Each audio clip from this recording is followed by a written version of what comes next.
Andy Fenton. Happy Friday, my friend. I feel like I've been missing in action for the last, I feel like Lord of the Rings. I've only just come back from a quest. Mate, it was. I mean, last week you were MIA. I think the week before we didn't get a chance to connect either. So it's been a couple of weeks for you and me and everyone. But fantastic to, see you up and at it and well and surviving, mate. Kicking it. Is it Freedom Day yet down there? Or isn't it? Well, they call it Freedom Day, but it's can't figure out what the fuck's going on day, I think, down here at the moment. It's what do I do with myself day? do you put on a mask, Andy? I don't know. Can you go to a hotel? I don't know. Apparently we're free, but listening to Mr. Andrews this morning, he's gone, you know what? You're not free yet. I thought, oh, that's a wonderful thing to say, isn't it? It's fantastic. Well, thanks for that. It's a Freedom Day, but not yet. Wait, there's more. There's some steak knives, and I can tell you they freaking hurt a little bit. But, mate, apparently we're free. I as you know, I wouldn't know too much about it. I've been sort of a little bit under the weather of recent, coming up to the old double dose for me. But mate, so thank you for holding down the fort while I've been MIA, and appreciate a number of you guys actually reaching out and asking how I am, and the other half going, fucking hurry up and get back to me. Who was that guy again? We didn't miss him. Well, hang on.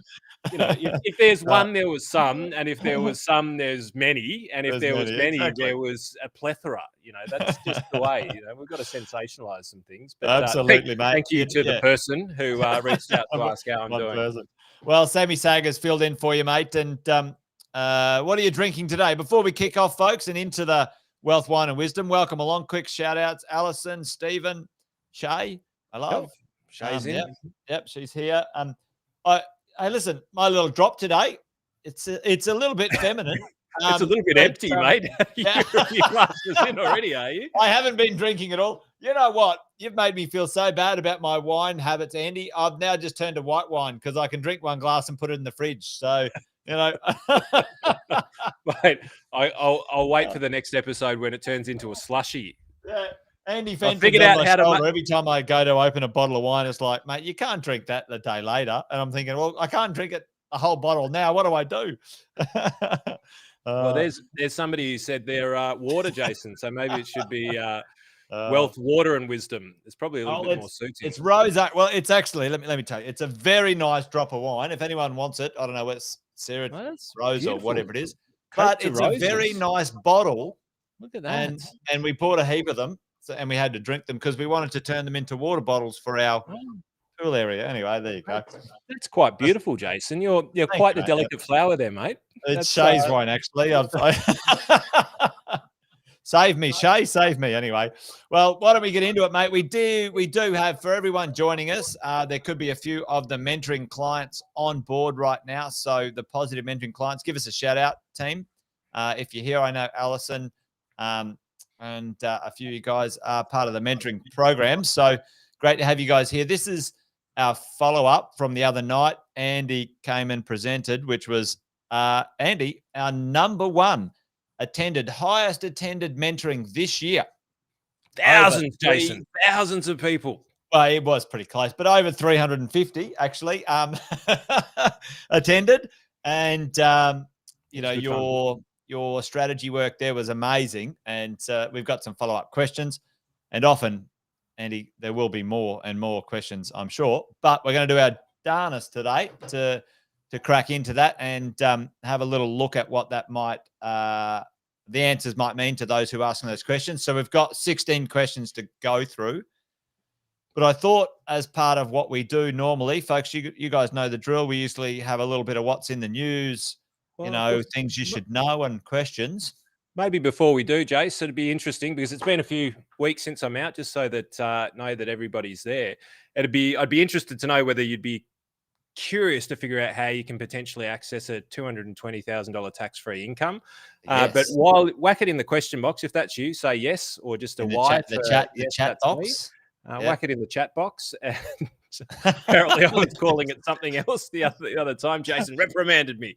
So please place that in the chat box when you if you're able, and let us know where you're coming in from as well. Whether it's Victoria, whether it's New South Wales, let us know whether you know what's actually going on in the world and whether we can actually catch up with each other in person.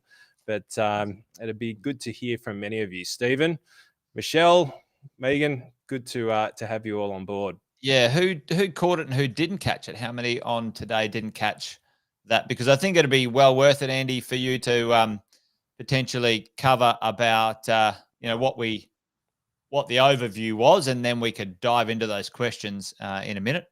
And I'm just trying to find this video for you, Andy. Just like I'm feeling a bit distracted here, but I've now filed it in the wrong place, mate. Live television. I'm under pressure. I'm like, shit. Where's this bloody thing? Anyway, well, that's all right. Why don't you go into what's in the news, and then as we get into a little bit later, you can see whether it's in the right place.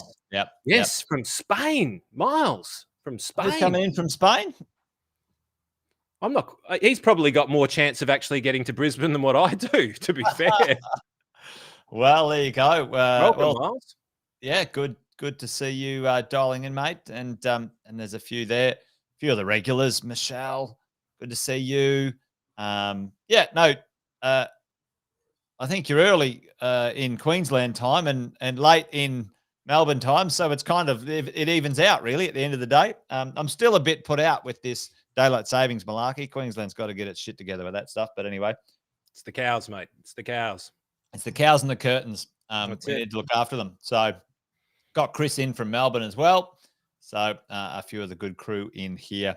Yeah. How can you sneak into the GC? I know someone who's got a truck, Michelle, and you can just get in the back of it. But we got Graham from Wagga Wagga. Hey, Graham, I spent 2 years in Wagga at the RAF base there, learning my trade many years ago when I was 17. That was a few years ago. Anyway, there you go. The military man. And Michelle, I actually heard that once upon a time it was easier to get out of East Germany than what it is out of the Gold Coast at the moment. So I think it's quite ironic. They built a wall around Victoria in the beginning, but now the wall's around Queensland. It's unbelievable. Lucky it's a good place to be. Yeah, it is a good place to be. If you're going to be kind of isolated, Queensland's not a bad spot to do it. But Andy, mate, I thought a couple of pieces of news that we might sort of talk about. One that you and I have talked about for a while, and this one's kind of been on our watch list for a while, and we've talked about once or twice, is the world of decentralized technologies. And we've had a few conversations about these. Folks, you guys know, well, you might not know what they are, but, non-fungible tokens, NFTs, Bitcoin, digital currencies, digital wallets, you name it, blockchain, these things, these technologies, Andy, they have now got a market cap. I think and correct me if I'm wrong, I saw this the other day. I should have taken a note of $3.7 trillion collectively. Yep. Too large to be ignored by governments. However, there is zero regulation. Well, that's why they've got so much money in there, Jason. Yeah. Well, where do you think the drug trade and the arms trade are actually at these days? You've got to get the arms where they're needed. There you go. Well, it seems that the governments around the world, and Australia is one of them, is now starting to pay some serious attention to this space, and going to start some sort of framework for regulation and management of it. Now, I'm a little bit of a pirate in my personal opinions, but certainly I believe some sort of framework around this stuff is important for its future. I think it's going to change the world. You and I have talked about it endlessly, Andy. It's going to take a huge amount of friction out of our monetary systems, and these first few steps potentially could be the start of something insanely disruptive, which is already disrupting in significant ways. But integration into the systems. I thought I'd get your opinion and thoughts on it, mate. Well, here's the here's the thing, and I know I use that term a lot. A thing. The thing. In my view, when it comes to the regulation of these technologies, I mean, just take a look at the shit show it's been about QR scanning with COVID and lack of trust in government regulation. And let's just have a look at how governments globally, not just in Australia, but actually globally, you know, in some of the Norlandic, whatever those beautiful countries are, with the women who are very tall and blonde and the men who are like Vikings. Also very tall and very blonde. Nordic countries. Thank you, Jason. Icelandic or Nordic. There you go. Nordic. Yep. That's it. They've sort of got a bit further in front of the game with the whole tech side of the equation. But you can't tax what's not tangible, and you can't tax what you can't measure. And the challenge with regulation of something which is ultimately so fast moving is that the government actually need to be technologically advanced in order to be able to do it. So I would actually say that there's a multi-generational shift that's got to happen from a regulatory perspective in order for them to properly regulate the space. Now, I reckon that probably what we'll end up seeing is that they'll end up somehow the last point, kind of like GST, goods and services tax, they tax the last point in the cycle. Right? Or the last person in the cycle is the person who wears the end of the tax, right? The end good. And I reckon that probably that's going to be their first point of regulation is when the money comes out, how do we regulate that? Everything in the middle of that is going to be extraordinarily difficult for them to maintain because of the momentum and how quick everything can shift. And also they're going to need AI to be working in their favor in order to be able to manage this. So it's going to be a little bit sharper. Yep.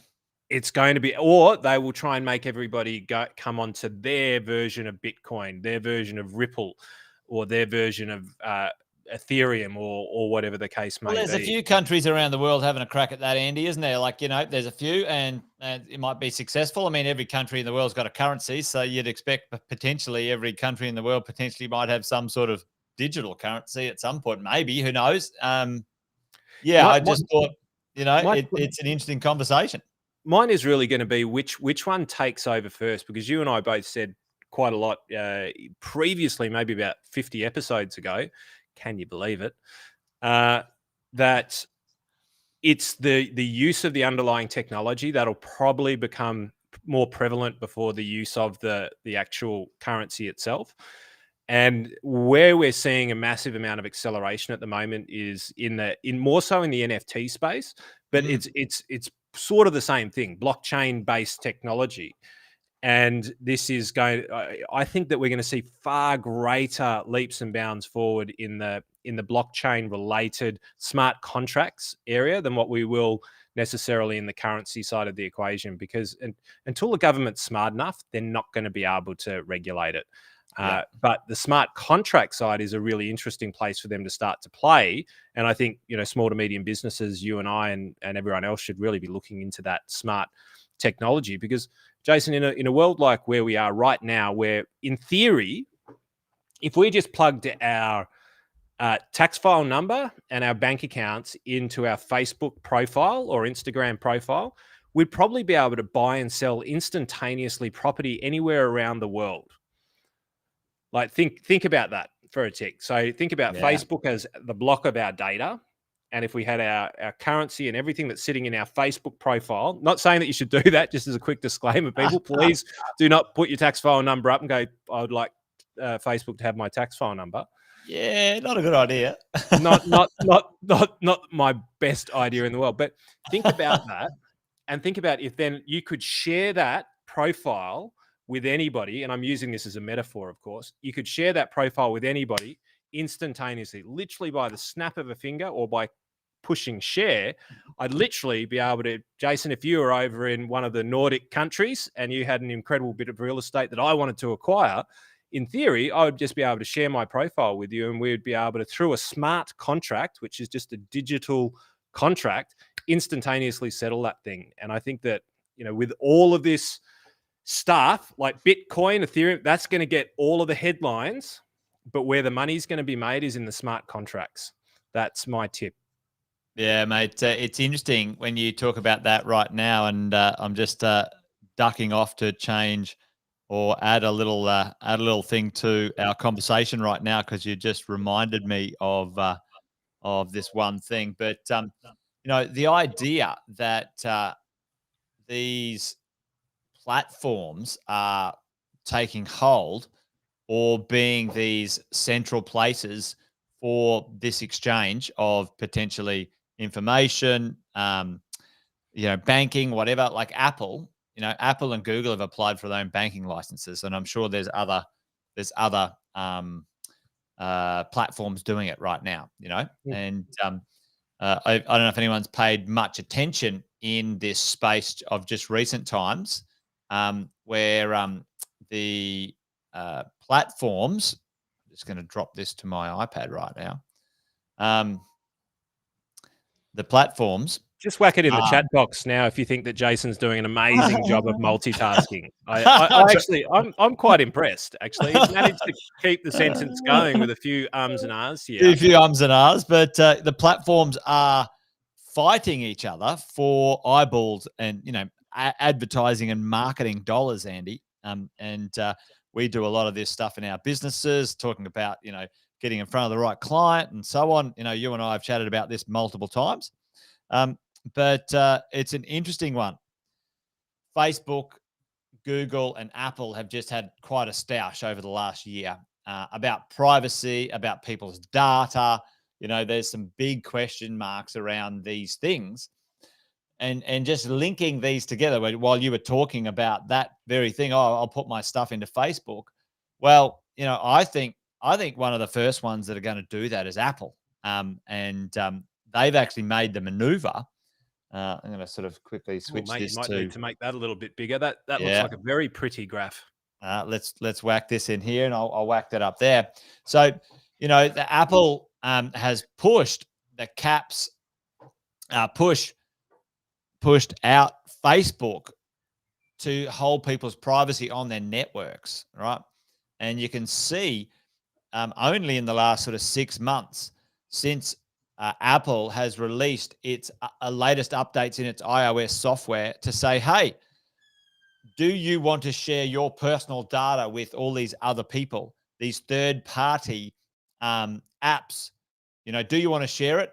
Yes or no? Because we're gonna just stop these guys taking all your third-party data. And boom, it was 95% of the world said no for sharing their data onto these other third-party apps.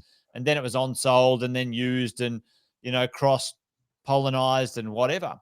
So have a look at this, Andy. Since April 21, in the world of networks, the percentage, it is insane. It's almost tripled its share of market from around the 20% to 60% of the market on their platform, where they own now the client data.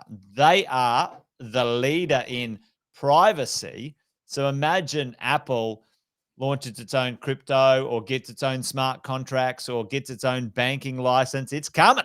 It's coming in this space. I reckon there's an incredible business lesson to be learnt here as well.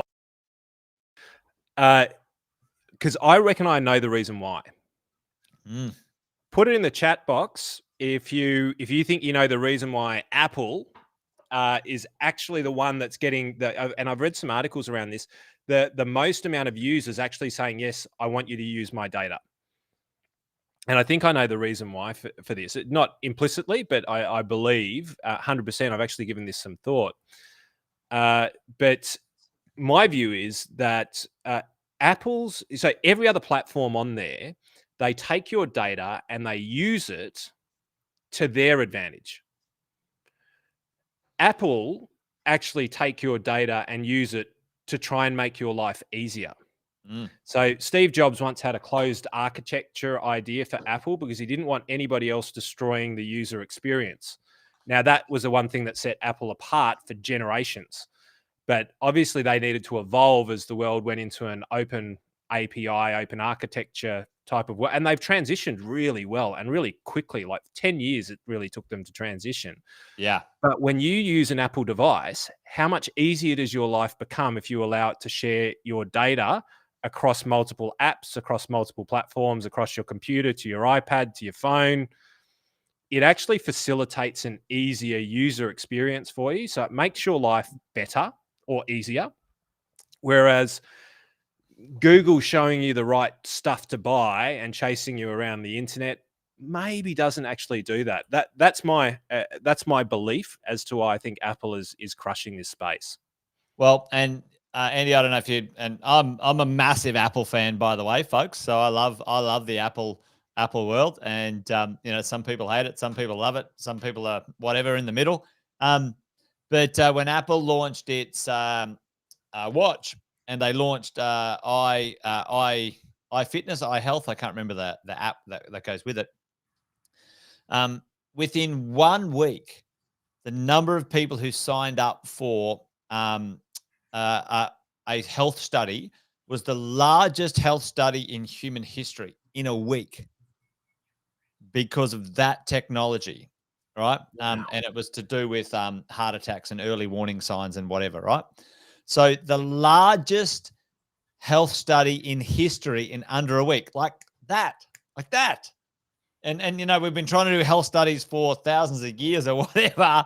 And then one little thing, boom, here, the app and the watch, it goes together, boom. And people gave away their health data. So Apple, who knows? When corporations, when anyone gets too much power, it corrupts. What's the saying, Andy? Power ultimately corrupts, but ultimate power corrupts ultimately, or something like that. Anyway, there's a saying that it's a saying, but anyway, it's probably a saying written by governments. But anyway, let's not dive down that hole. But anyway, I thought it was a good piece of news. Andy, we should get on to our follow-up conversation, because I think you and I are going to end up talking about this for another 2.5 hours. Mate, I think that's an incredible stat, and I believe that to me, that's the ultimate small business model. If you focus on delivering quality to people, then people will trust you. If you butcher it and you try and take it and use it for other means, then ultimately, you won't be trusted. You might be successful, but Apple has always played the long game. They've never played the short game. And I'm not saying that the rest of them are, but I'd question some of the motives on some of the other platforms, where Apple's motive has always been pretty clear. User experience. It's always been user experience. Make it easy. Make it so that we're making people's lives easier. And that's it. Like the variations of that. And but I guess as a segue from that, like we had, and this is coming to what we were talking about last week with your mob. For those of you out there who don't know, Jason runs Positive Real Estate, and they do this mentoring for people who are interested in property. And I'd been along to it in the past, but I can tell you what, I hadn't seen anything quite this slick since my days on television. I haven't had days on television, but if I had days on television, I would imagine that it would have been this slick. But so Jason invited me along to chat to his wonderful clients in the mentoring program, which is a program that helps people understand property, understand how they can acquire property, how they can run property, manage property, how they can build their wealth through property, but also expands into far more in-depth parts of what you need to know. Because in order to do anything successfully in life, it's not just the talent that you need, which might be the knowledge around property. There are skill sets that are around mindsets. There's about how do you prepare for it. There's the long game. There's the short game. So these guys actually crushed this at a level I've never seen anybody doing before. And I'm not sure if we've got it here, because I'd love to roll the tape shortly on the intro. But what we focused on during mentoring, when Jason invited me in to see the team, was how to create a $220,000 tax-free income. So what we're going to do in a minute is actually share or actually answer some of the questions that we couldn't get to in that session. And I promised to do this last week, but unfortunately I was not well. So we're going to cover that off this week. But ultimately, this sits behind a strategy that can help people produce a $220,000 tax-free income stream later on in life. So, but look, if at any point in time you're sitting wondering around about property or wondering how to do it, because you can get lost in this world, and if you make mistakes, you're talking about big money. But I'd urge you to have a look at this, because this was one of the best experiences I've had sharing information anywhere in the financial services world, not just property. So, mate, if you've got it, roll the tape, and we'll come back and answer the questions on how to build that $220,000 tax-free income. There's the statistics that we listen to, and then there's the cold face of what's happening. And sometimes there's a big gap between the two. And as business owners and investors, it's our job to identify the gap between the garbage that gets spun around and the reality that's on the streets. Basically said Bitcoin going to zero because it's a bag of shit. Now, the second part of that sentence I paraphrased.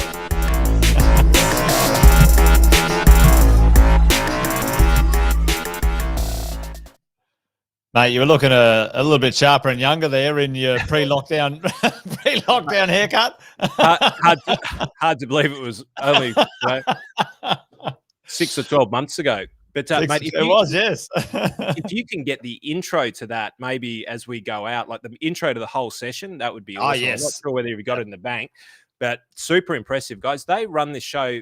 It's almost like being part of the project, but the project without political bias. That's all about education. So I'll bring up the questions that I had. But if you were at the mentoring session the other week, please let us know that you're here, so that and then if there are any other questions that came of it, happy to run into those as well.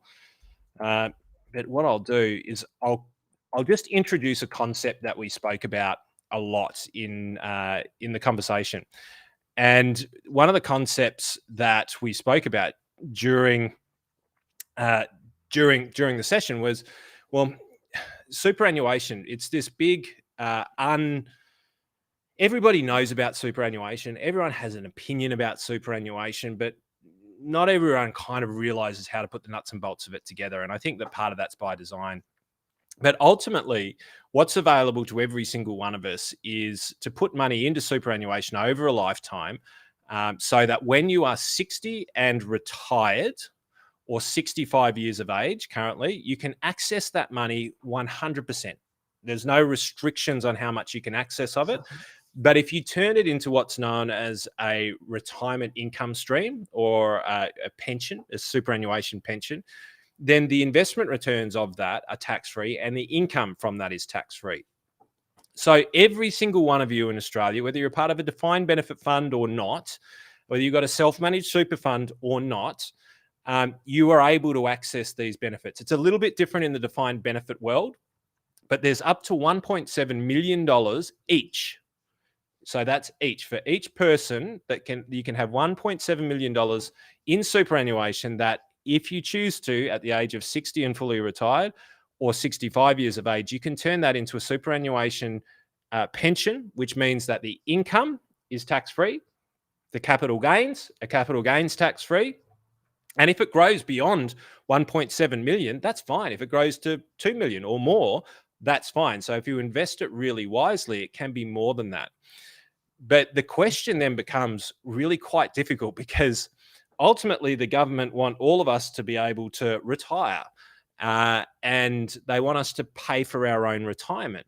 So it would make so much sense to allow us to put as much as we can possibly put into superannuation, wouldn't it? Just put a Y in the chat column or in the chat box. Just put a Y if that makes sense to you. It would make sense that the government would allow us to put as much as we possibly can in there, so that when we retire, we can retire on there. So, and a Y means yes. Y means yes. not a YWH. Y. A YES. Yes. So yeah. Yeah, Stephen, 100%. I believe it too. But here is one of the most incredulous things that you're going to hear. My personal view is that it shouldn't matter whether you do that when you're 25, 30, 35, 50, 60. It shouldn't matter. You should be able to get your 1.7 million in, and then they can tax in and around that. Because if we do the math, 1.7 million times 2 people, we can quite easily get you up to, $3.4 million at a 5% return on that, which is a very attainable type of investment return. You're talking $150,000 to $175,000 worth of tax-free income. Now, everyone should have access to that. But here's the unusual thing, is the government then put all of these restrictions in place, which say that you can only put, last year it was $25,000 worth of deductible contributions. So that's employer contributions for most people.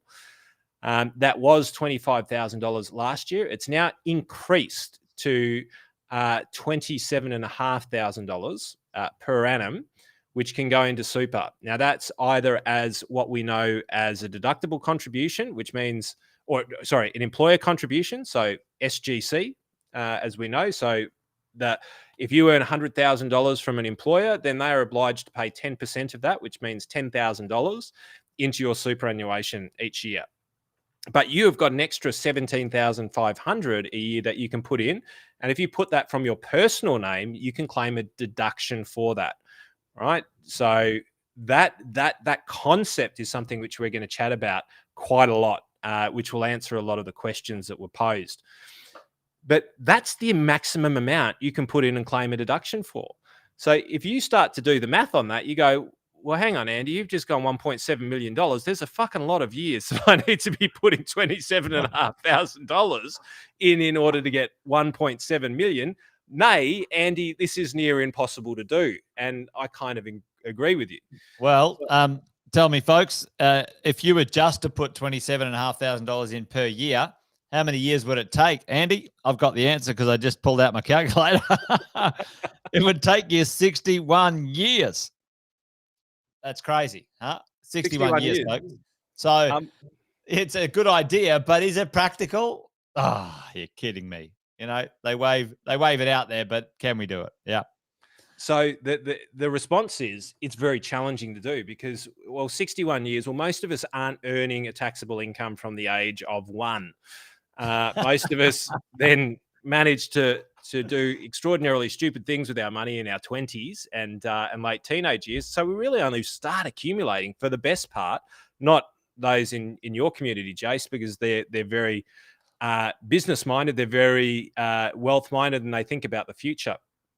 Yeah. So, but there's a gap, right? Fair to say there's a big gap.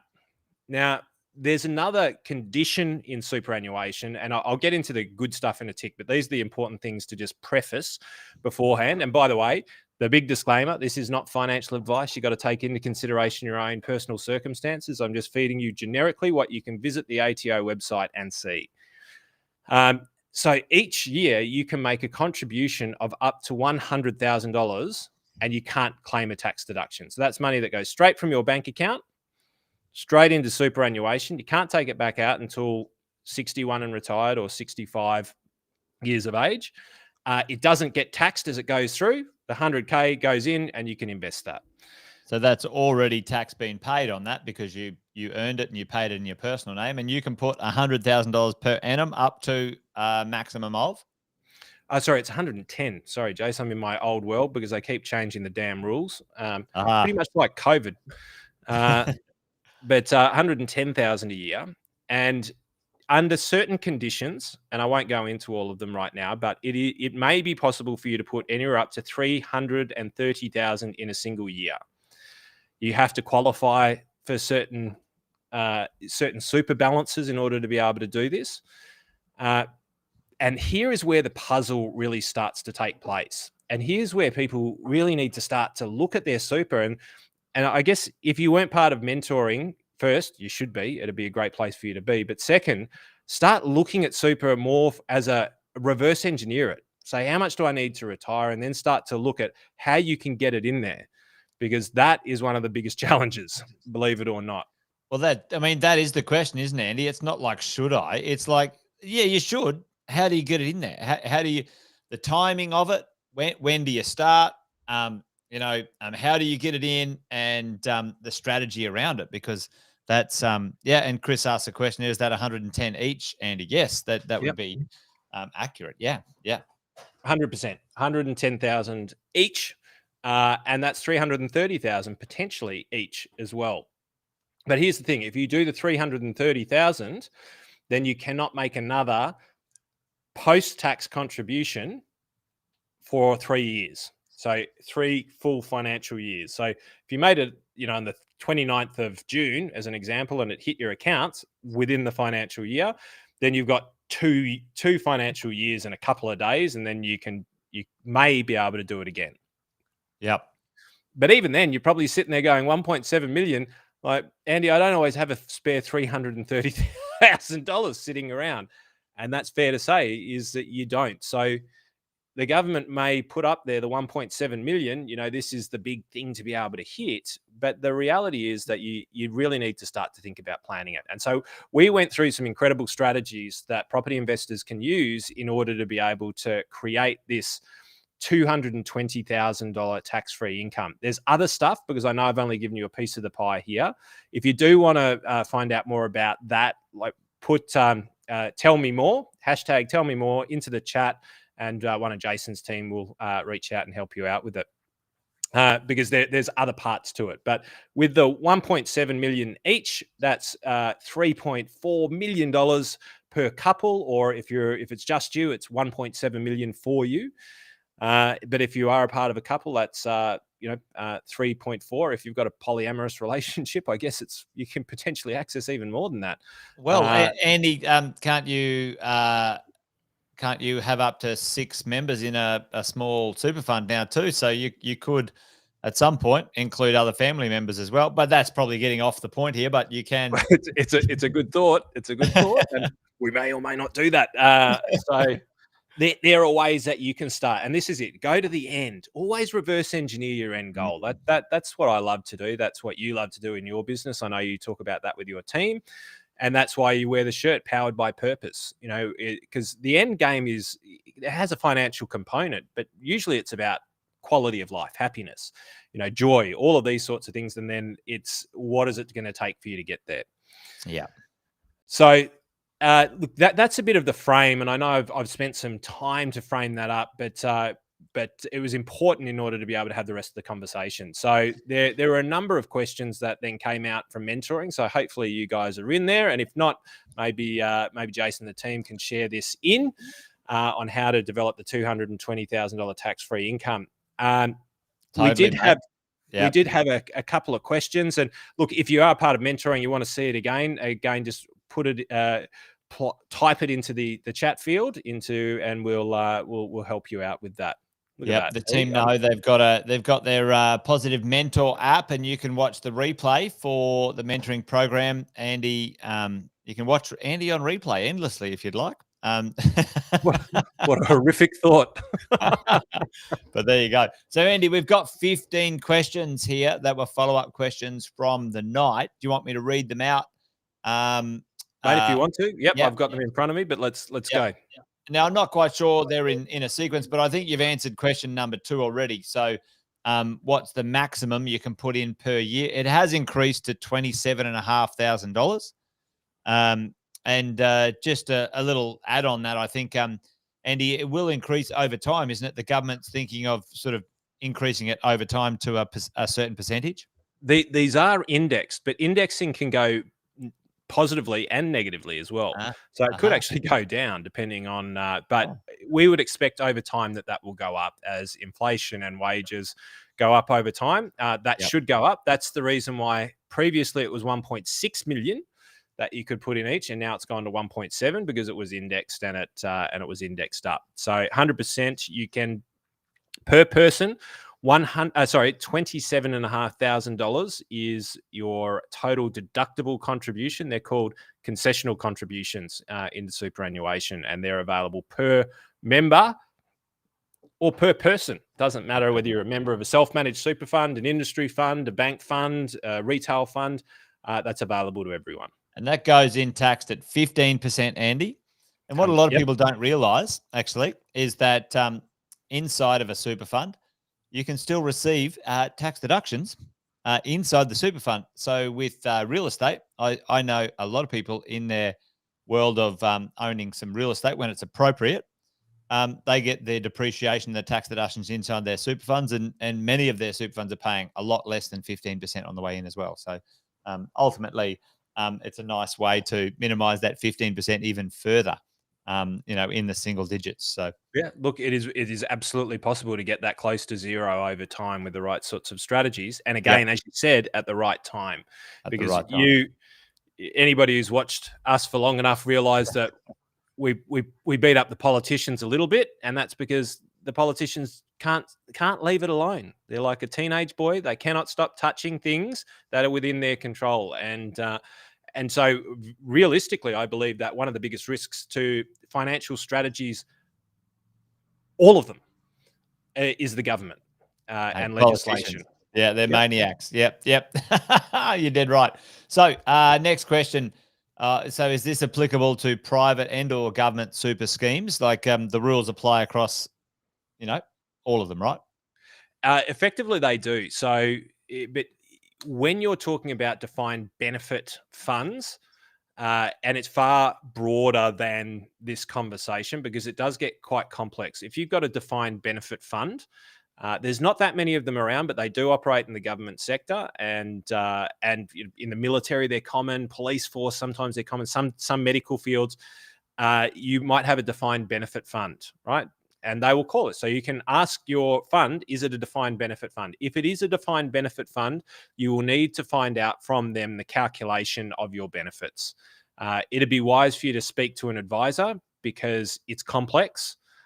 There's incredible benefits you get for some of these defined benefit funds. So I wouldn't be rolling out of them or rushing to roll out of them. I'd seek to understand them and how to maximize them, but you're probably going to need an advisor to do it. I don't like operating with them because they're quite difficult to understand at times. But you have basically you have the same rules of which apply as far as deductible amounts and things like that, but the calculation of how they are applied is very, very different. So do need to be careful there. But whether you've got a self-managed super fund, a retail super fund, an industry super fund, it's available to all of you the same way. Perfect, mate. Nice. So one of these ones, I think we kind of answered it, which was when does the one-off for like 300K come into account? Like, is it like 300K and then you got to wait 3 years and you can do another 300K? Like, how does it work? So they've got the carry forward and I'm going to butcher the language here because let me tell you a little bit of something. So they make up the language to confuse everyone, so they don't use it. Maybe, mate, look, we've had the same types of contributions in super since I started in the game in early 2000.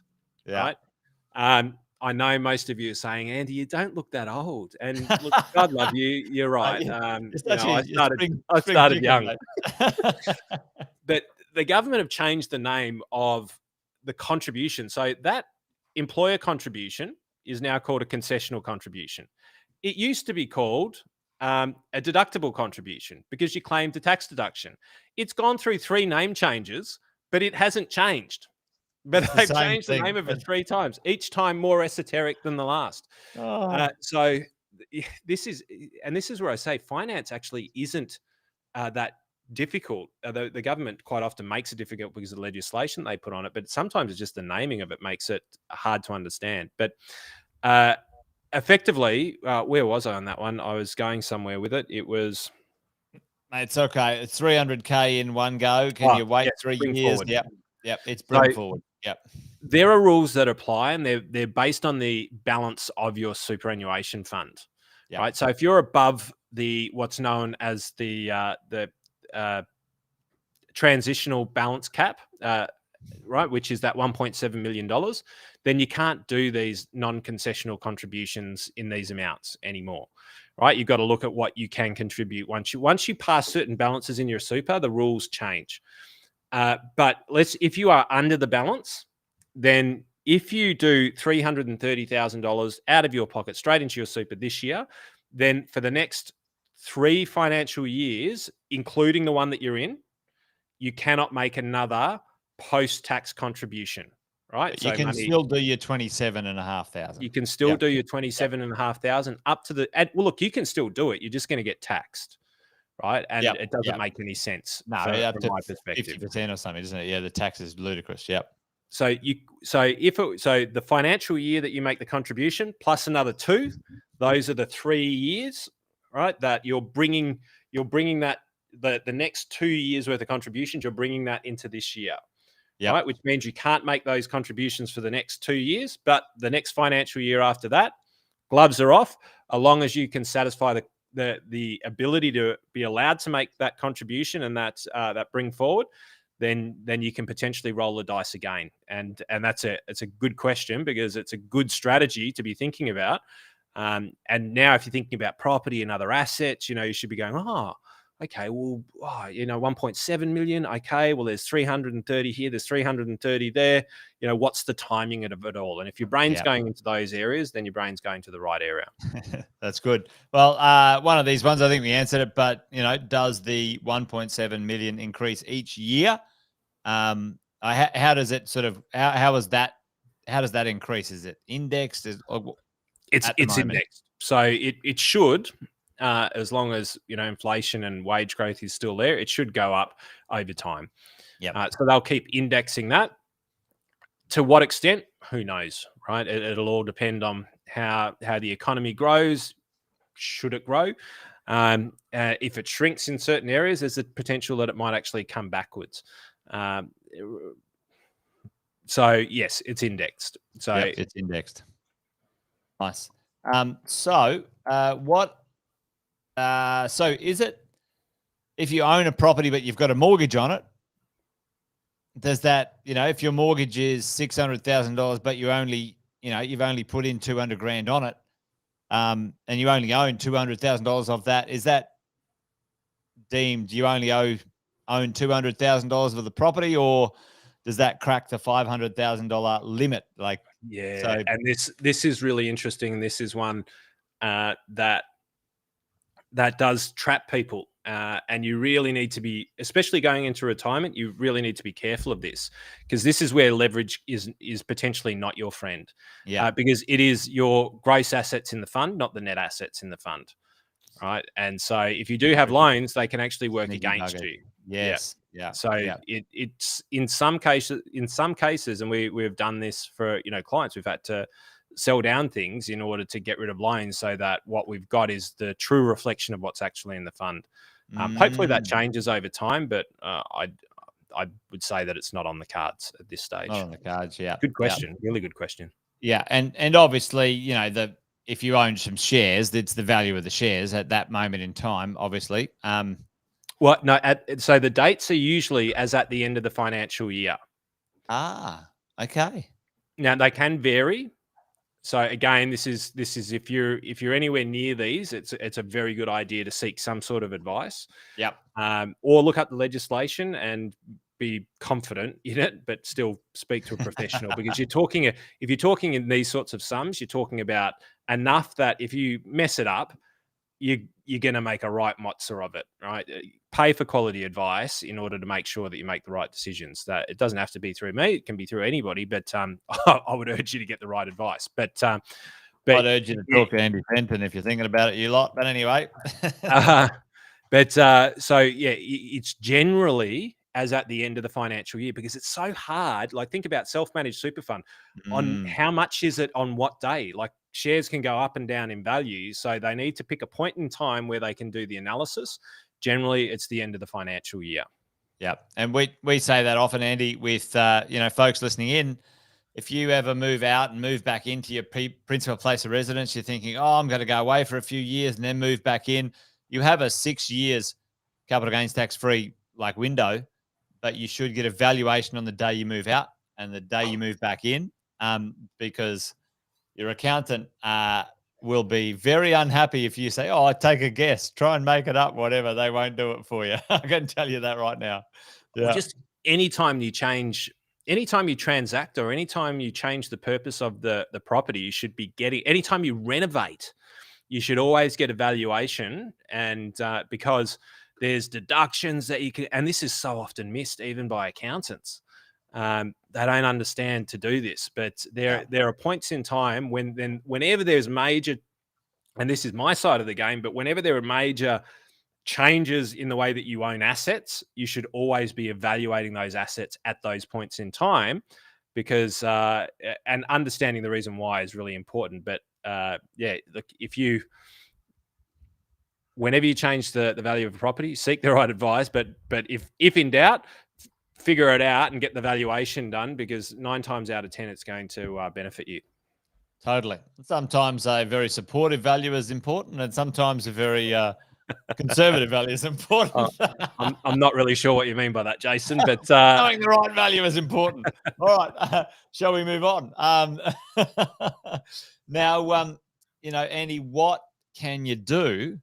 You talked about this magical balance of $500,000 for a person, kind of under $500,000. Like, there's all this kind of structuring and strategy we can do. But what happens if you're over $500,000? What's the kind of, we get it under, but what happens if you're over? It's a great question, Jason, because you'd sit there and you go, well, if I've got $500,000 in super, is it enough for the rest of my life? Well, for most of us, it's going to be no. No. Yeah. Right. And let's fast forward 20 years where there's no government pension, or there's unlikely going to be a government pension, or if there is, it's probably going to be food stamps, or God knows what's going to happen. But their goal is to abolish the pension the way that it is right now. That's what super is for, self-funded. So where did $500,000 come from as a number? Buggered if I know, Jason. It sounds like a whole number to me. It sounds like somebody just pulled it straight out of the secondary speaking hole, the one that is quite often less articulate, and they pulled that out. God knows why. I have absolutely no idea. I can't figure it out. Nobody's been able to give me a reasonable answer for it. But when we're talking about a carry forward, and so there is, and you can go to the ATO website and you can see this. I'll whack something up on the screen here that kind of illustrates the point. So we talked about the post-tax contributions you can make from your bank account. But if we look at the deductible contributions, so your employer contributions, and then if you decide to top that up and claim a deduction for it, you can carry these forward for up to 5 years. And let me just show you what I'm talking about here. Oh, somebody's calling me on the FaceTime. Let me just get rid of that, Andy. Just make sure it's not ASIC. It's not ASIC. No, not this time.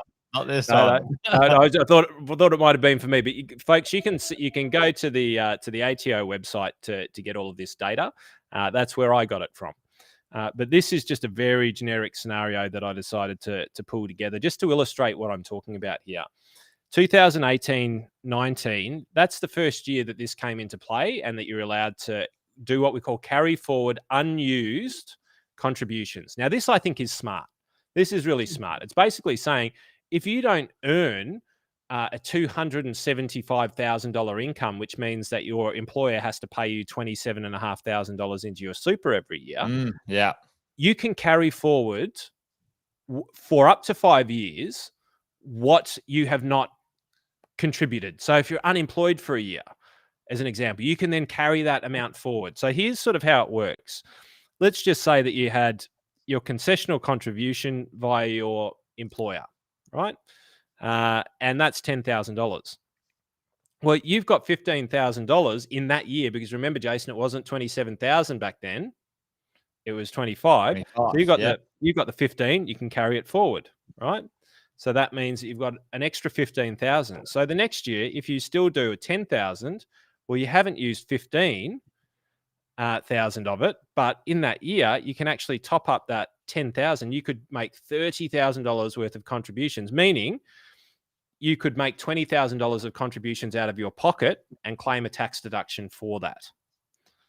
Right? Let's go forward again. Next year, we're now 2021. And again, we've unused 15,000, which means we're now at $45,000 that we could, which is unused in that year. So anyway, we keep on going forward, and we've now got the $27,500. Right. So in this year, in theory, we could make $40,000 worth of contributions, right, if we wanted to. Right. Let's keep fast forwarding, and we're 2022, 23. there's $17,500 now that we can carry forward, which means that our carry forward is 50, which means in this year, in theory, because it's the 5 years, so 1, 2, 3, 4, 5 years plus the year that you're in.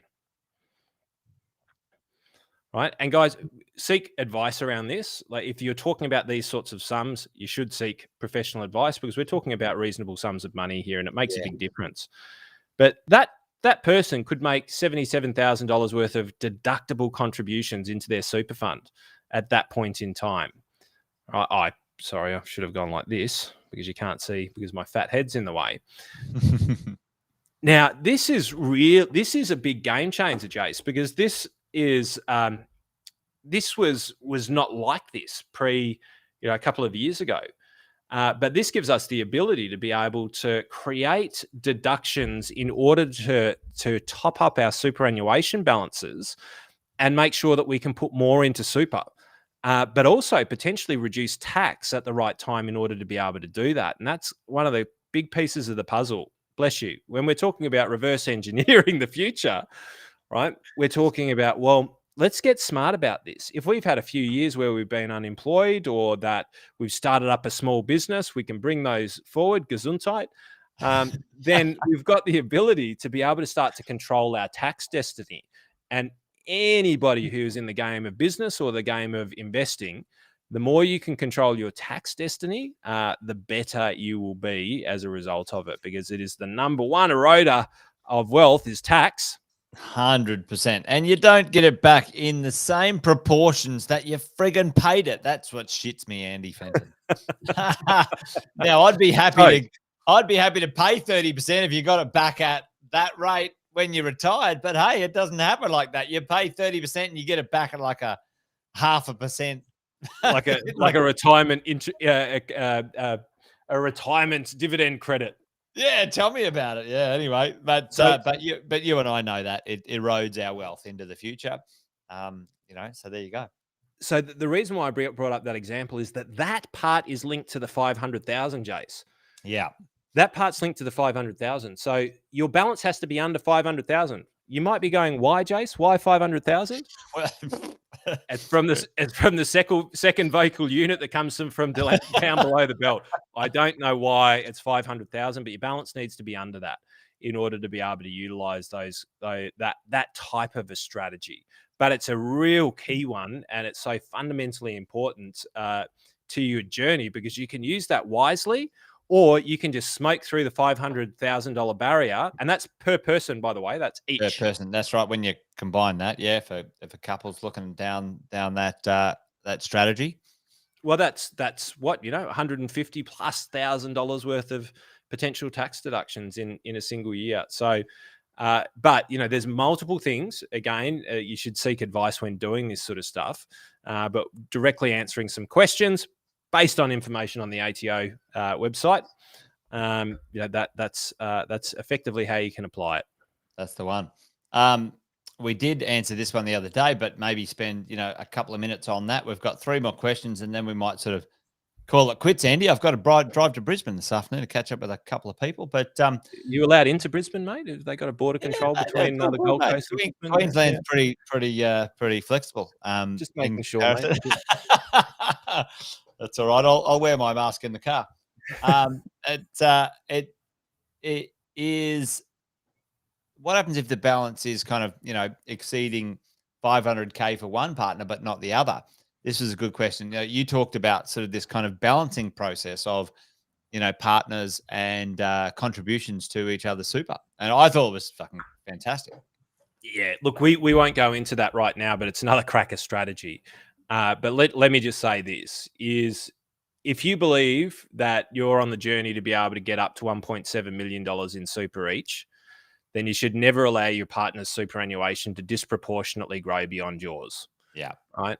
There's so many things, divorce, marriage, all of these sorts of things that you need to take into consideration. That's why you get good advice. But ultimately, at the end of the day, the family law court will reach into basically anything, including your hip pocket, and take the cash out of there. They're unbelievable. They've got AI robots that'll come into your pocket and literally take your wallet out of your pocket. Anyway, it's the number one, Andy.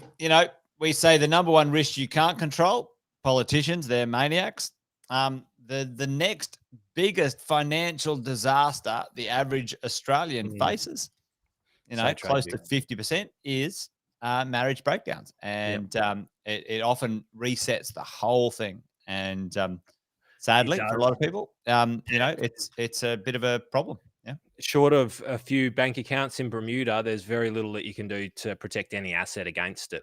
And I think that, sometimes you should be able to, sometimes you shouldn't, just depends on the circumstance. Not here to judge, but it is.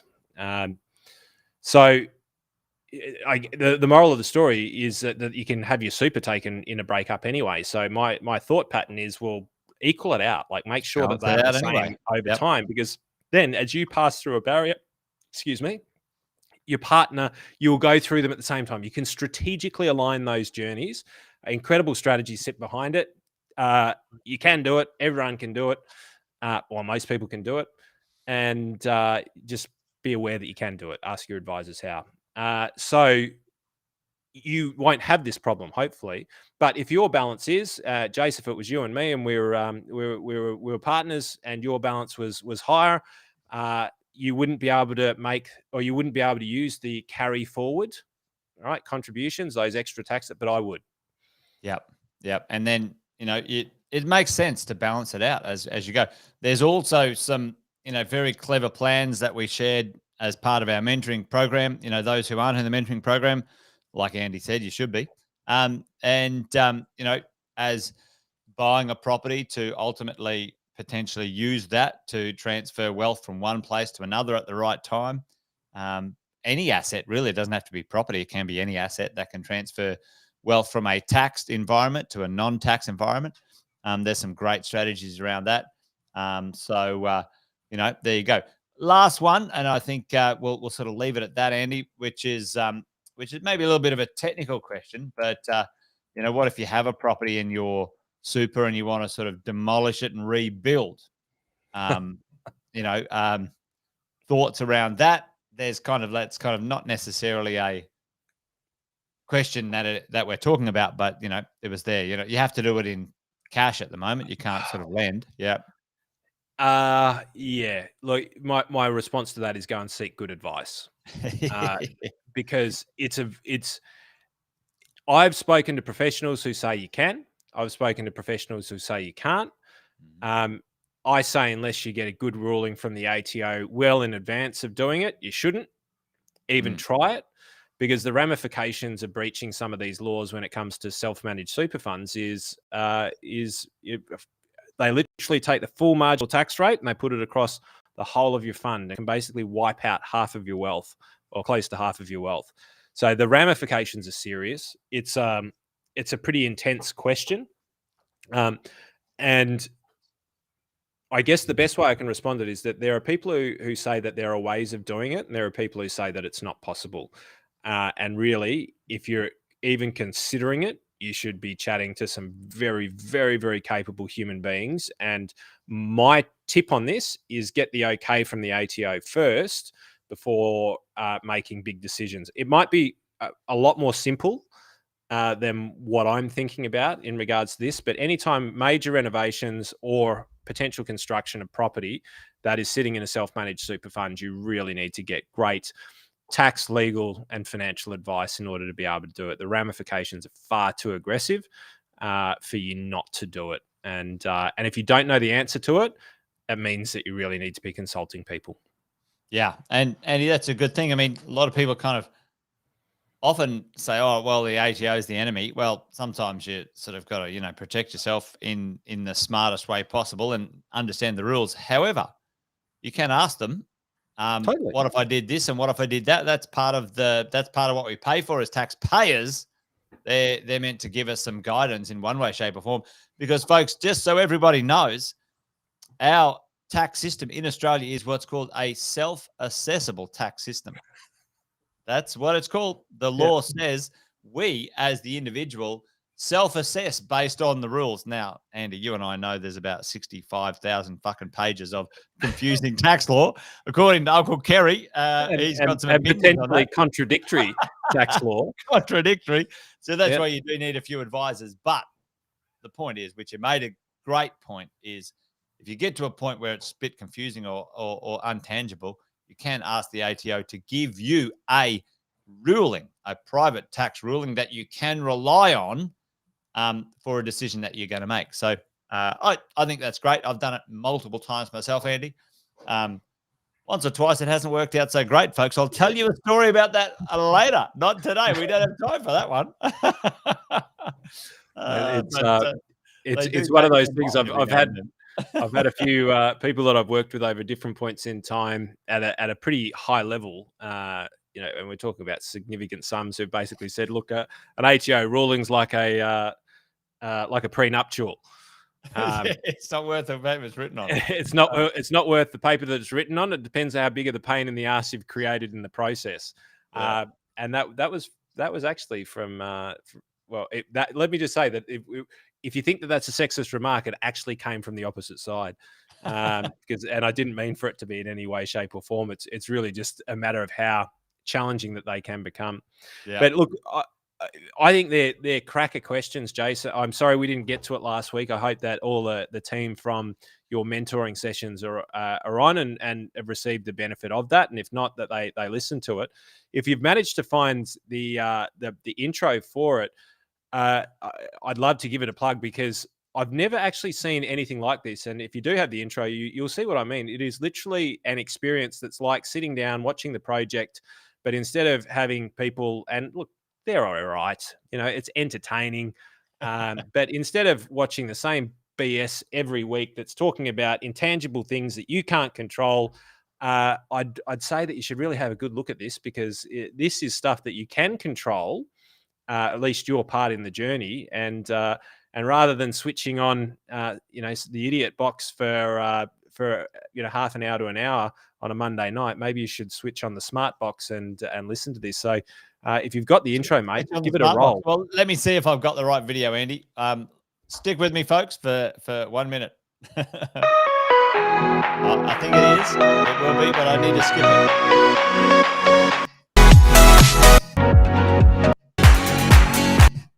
There we go.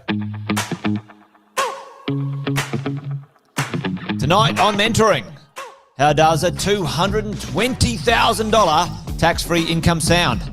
Too good to be true, folks? Some would say. Well, think again. Not here at Positive Real Estate. Our special guest tonight is financial planner Andy Fenton, who will reveal all on how to achieve that tax-free income into the future if you follow a good design plan. Plus, Sam Saggers is out of lockdown, bursting with some investing gold, and we'll shoot down to Melbourne for an update with our head of coaching, Tabitha Bright.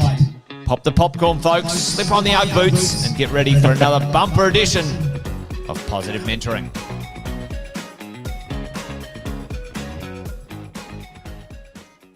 But I think that's a cracker way to spend a Monday night, and it was a pleasure to be a part of it, mate, and just to see how far people, and this game, let's bookend this with the Apple process, mate, because one of the things I've loved about you is you always push the boundaries of trying to figure out how to deliver better and better service for the people that you serve. And quite legitimately, mate, we've been just recently nominated for Innovator of the Year amongst 250, I think, financial advisory groups, where we're trying to track you down and chase you down as far as your technological advancements in education and how you serve your clients. But that was by far and away the best I've ever seen anywhere in Australia, and well, actually in the world, but I haven't had that much experience abroad. But my advice would be if that you're thinking about getting into the investing game, then you should be tuning into Jason and his mob and spending time on the smart box rather than the idiot box. And you're never, ever, ever in the world going to lose out if you spend the time educating yourself. It is by far and away the best investment that anybody can make, as long as you continue to use it and you continue to do it to become smarter, stronger, and wear the knocks along the way, mate. So it was a privilege to be a part of it. I think more people should be a part of it. And mate, good on you for leading the way in what is what's incredible. Maybe we might even be able to get wine and wisdom up to that level. we might get the team onto it, Andy. We might get the team onto it. Let's see. But mate, as always, great to hang out with you. Appreciate you adding value to our community. I have drank my glass of wine now, folks. So I've got to drive, so I'm not going to have another one. Tiniest little bit left. But yeah, mate, good to hang out with you. And you know, I know our community loves what you've been adding to our educational space for, you know, a number of years now, over 5 years. So, mate, you know, love that stuff. Appreciate you. Appreciate everyone joining us tonight as well. We had a bunch of people jumping on tonight. So great to see people all the way from Spain even dialing in. Hopefully there was some value, maybe an expat or two. Hola, amigo. ¿Cómo está? Indeed. All right. Well, I think it's a good night from him. And it's good night from me. Good night. Good night. Thank you. Bye-bye.